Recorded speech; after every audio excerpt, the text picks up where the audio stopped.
Okay, good evening, Lupus Warriors. I am back. This is video number 2 in a row.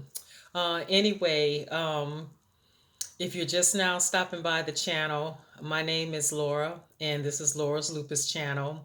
And in my previous video, I was talking to you all about creating your own lupus journal in order to track your symptoms and to track your lupus journey, everything that you're going through.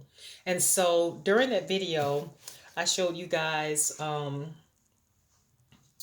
purchased lupus journal, and this one here is a 90-day journal, and it's a lupus symptom tracker. There are different types of lupus journals out there. This one here, I purchased this one, as I said before, because it was customized towards SLE, systemic lupus. And so I purchased this one, and this one was the latest one. It came out, it was created April of 2022. But anyway, I wanted to this second half of the video, I'm really creating this video to talk about section number 6 that you can include in your personal created journal, which is about your symptoms. But then I wanted to let you know, and go inside of this journal to let you know what was in here. Um, First of all, this is what it looks like.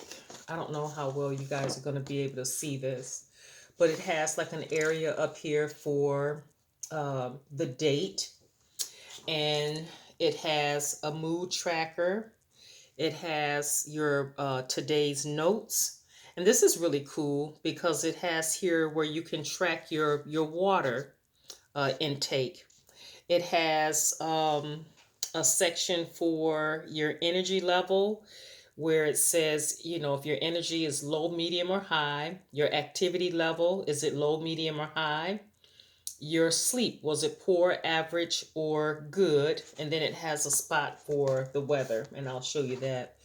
This here's the three that I was talking about: energy, sleep, and activity level.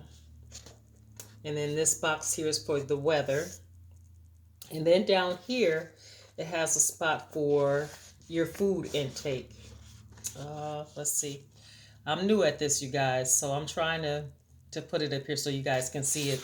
And on the food intake, it has the time you ate, the type of food, and if there was any type of triggers or reactions to the food. Over here is your symptom tracker, and it has you to record the location. It's your pain and symptom tracker. Location, symptom and severity from 1 to 5. And so I'll show you that. So each and every day you get 2 pages to record your information.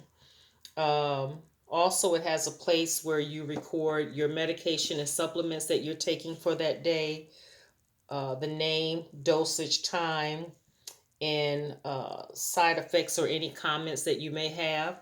So this is how it looks throughout. And then if you turn to the back of the journal, it has like these graphing.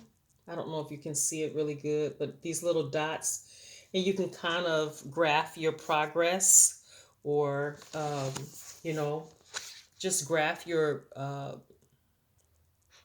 flares, or whatever you want to graph as far as your medical journey with lupus. And then it has here, places for notes. And that's pretty much it in this journal. But let's get to the original reason why I wanted to create this video. And so if you're creating your own lupus journal, section number 6 that I talked about on the previous video was your lupus symptoms checklist. And so this checklist comes from lupus.org. You can go on there, go up under the menu, and go to the S.E.L.F. Portion of lupus.org, S.E.L.F. And it gives you here a checklist for your lupus symptoms. And so it talks about the systems and then the activity um, that could possibly be happening, the type of activity if lupus is active in a certain system. For example, um, and I'm going to go through each one of these. Um, oh, just I'm thinking out loud how I should do this. Okay, what I'm going to do is go through the system and then give the symptoms, okay? And so if you're creating your own lupus journal, this is going to be a section for your own personal lupus journal. In mine, I made it section number 6. So here we go. So if lupus is active in the heart system, some of the symptoms that you may experience, and this is not an all-inclusive or exhaustive list: chest pain, difficulty breathing, rapid and or irregular heartbeat.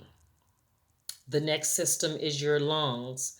So if lupus is active in the lungs, you may experience again pain in the chest with deep breathing, a possible cough, lots of mucus and phlegm.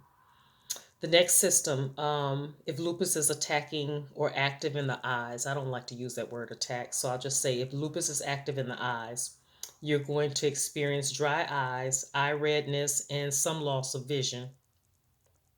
If lupus is active in the blood system, you're going to experience a bleeding and or bruising easily, and um, high possibility of having infections. Okay. If lupus is active in the muscles and the bones, you may experience muscle weakness, stiffness in the joints, and aching muscles or joints. If lupus is active in the skin, you may experience skin rashes, sensitivity to sun or light, mouth or nose sores, hair loss. Okay? Um, if lupus is active in the brain, you may experience seizures, headaches or dizziness, memory problems or confusion, sad thoughts, depression, anxiety, weakness or numbness on one side. For example, weakness or numbness on one side of your arm. Maybe your left arm may be weak or numb or trembles, um, tingling, tremors.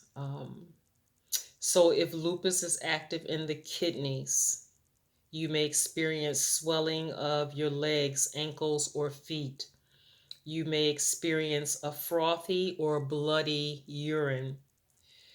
And so then they have a section for just general symptoms, just overall general symptoms that involve a lupus flare. And that will be fatigue, fevers, weight change, poor appetite. And then there's a section for others that doesn't have anything. We all know that lupus is not a one size fit all, and it impacts everyone differently. So for whatever symptoms that's not included in this list, you can list that under other. Now, the cool thing about S.E.L.F on lupus.org is that it really goes into details as far as asking you about your symptoms. For example, question number 1: I have had this symptom since my last doctor's visit. Okay. And so if you have, you would check off or you would answer yes. Then question number 2: I have had this symptom for, so many hours, days, or weeks. And it gives you a spot there where you can record, if it's 3 hours, all right, this symptom occurred for 3 hours, 3 days, or 3 weeks. And the third question, which is under C, it asks if this is the first time that I've had this symptom. And so, if so, you would record yes. So, this here, again, this checklist for symptoms can be found on lupus.org. Go to the menu and scroll down to where you see, um, it says S.E.L.F, S period E period, L period, F period. And then it gives you these questions. It gives you information on how to explain to someone, tell your family members, or tell your job about lupus.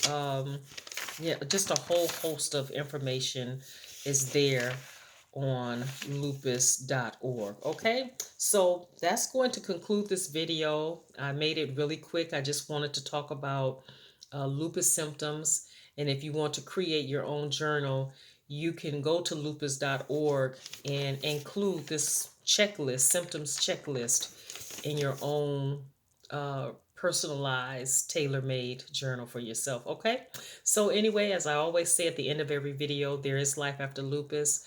You guys take care, stay safe, stay blessed, and I'll talk to you on the next video. Bye, everybody.